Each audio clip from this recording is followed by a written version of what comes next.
कपड़े धोने वाली बहू। शादी के पहले से ही विभा को कपड़े धोने का बड़ा शौक था। कभी नल के नीचे तो कभी तालाब के पास। अरे मेरी नीली वाली लुंगी नहीं दिख रही है। विभा की अम्मा, कहाँ रखी है लुंगी? अरे वो तो विभा ने परसों ही धोकर रखी थी आपकी अलमारी में, देखो वहीं होगी। वो ना मैंने आज धो दी, मुझे लगा कि गंदी हो गई होगी।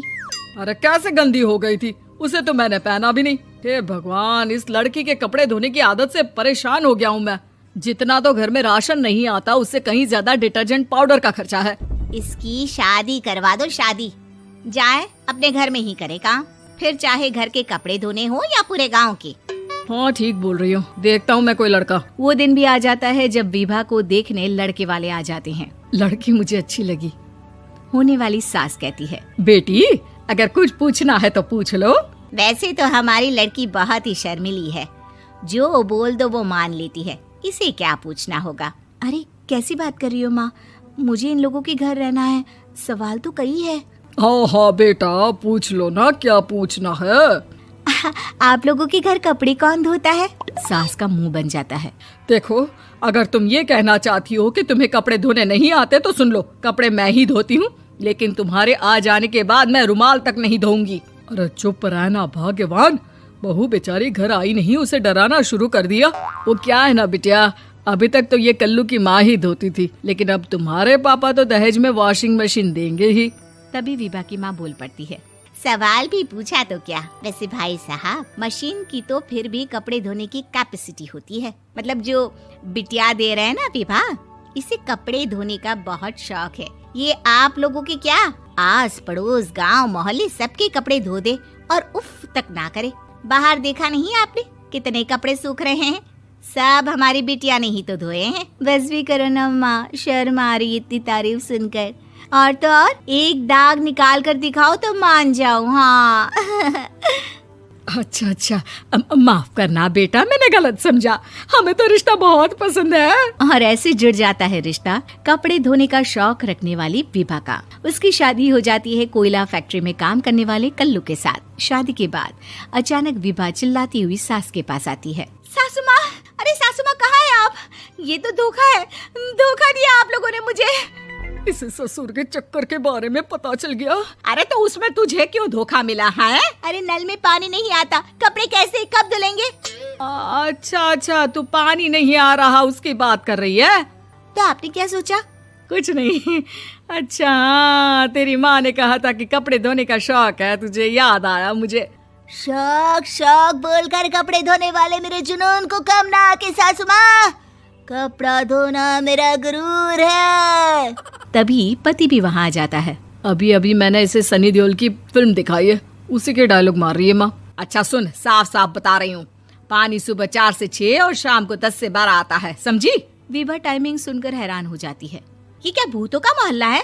सुबह 4 बजे उठकर कौन कपड़े धोता है? 4 बजे टंकी में पानी जाता है, फिर सारा दिन धोना ना, किसने मना किया?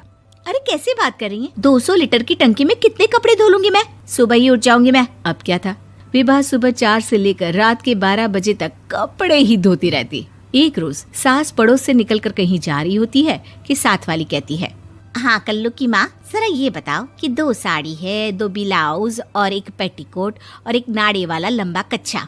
हाँ तो? अरे तो क्या, कितना लोगी धुलाई ये बताओ। धोबन दिख रहे हैं हम क्या? हमारे पति सरकारी नौकरी से अभी रिटायर हुए हैं और बेटा सुपरवाइजर है कोयला फैक्ट्री में। धोबन समझ रखा है हमें? हाय रे कल्लू की अम्मा, माफ कर दो, वो तो मोहल्ले में यही सब बता रहे थे कि तुमने बहू को कपड़ा धुलवाने के काम में लगा दिया है। सास को पड़ोसन की बात सुनकर गुस्सा आ जाता है। वो घर पहुंचती है जहां घर के बाहर ही इतने सारे कपड़े सूख रहे होते हैं जितने कि किसी धोबन के घर पर। अरे ओ कल्लू की दुल्हन, बाहर निकल। माँ जी यहीं आ जाओ, बाथरूम में चादर धो रहे हैं हम। अरे अभी हम धोते हैं, तुमको बाहर निकलो। ये आस पड़ोस वाले बोल रहे हैं कि हम बहू से कपड़े धुलवा कर उसे कपड़ा धोने वाली बना दिए हैं। अरे छोड़ो ना माँ जी, किन लोगों की बातों में आती हो? आस पास के लोगों का तो काम ही होता है कि वो किसी तरह सास बहू को लड़ा दे। बहू सारे घर के कपड़े धोती है, ये क्या कम है? बोलिए। सास को भी लग जाता है कि वो बहू का ये सनकीपन नहीं छुड़वा सकती, इससे अच्छा है कि खुद ही चुप हो जाए। एक रोज सास और बहू मंदिर जाते हैं, जहाँ सास की साड़ी वहाँ खड़ी भीख मांगने वाली से मिलती है। माँ जी क्या बात है, आपकी साड़ी उस भिखारन से कितनी मिल रही है ना? हाँ हाँ, देखो तो दोनों की साड़ी मिल रही है। क्या बात है कल्लू की अम्मा, तुम खुद को तो अफसर की बीवी बताती हो और ऐसी सिंपल सी प्लेन साड़ी पहनकर घूमती हो। सिंपल और प्लेन नहीं है ये साड़ी। तो क्या सोने के धागे से फूल बने हैं? कुछ भी सासू माँ, कुछ भी। हाँ, बने थे इस साड़ी में सोने के धागे से फूल। मेरे पति लेकर आए थे मद्रास से स्पेशली मेरे लिए 10,000 की। ताहे भाई साहब इस भिखारन के लिए भी सेम टू सेम साड़ी लेकर आए होंगे 10,000 की। सास उस वक्त तो कुछ नहीं कहती, लेकिन बहू के साथ घर आती है और अलमारी से एल्बम निकाल कर लाती है। ये साड़ी देख रही है, ये वही साड़ी है जिसे मैंने अभी पहना था। इस साड़ी में ये जो चमकदार फूल दिख रहे हैं ना, ये सोने के धागों से काढ़े गए हैं।